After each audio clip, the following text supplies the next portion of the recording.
My schedule's kind of a little bit different every day.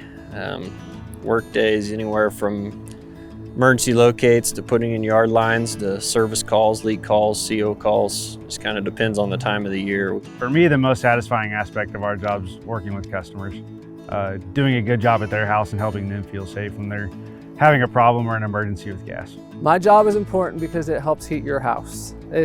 We make sure that we get the gas all the way up to your house so that a plumber can take care of it from there. Safety is a daily thing for our job. Obviously, the product that we work with is dangerous, and Midwest Energy does a wonderful job of keeping us safe. We have a safety program and procedures that we go over constantly to make sure we're doing the best we can to keep each other safe. So we have a 3-year apprenticeship that Midwest Energy kind of helps put on for us, and throughout the 3 years of apprenticeship, we have kind of an increasing level of what we do as far as the daily work and things go to help a guy sign off on getting better at his job. I started off reading meters and I thought I was out of here in a year. And I've moved up through several different positions to where I'm at now. And I hope that keeps going. Midwest does a really good job of offering development. I would highly recommend going into some sort of utility work.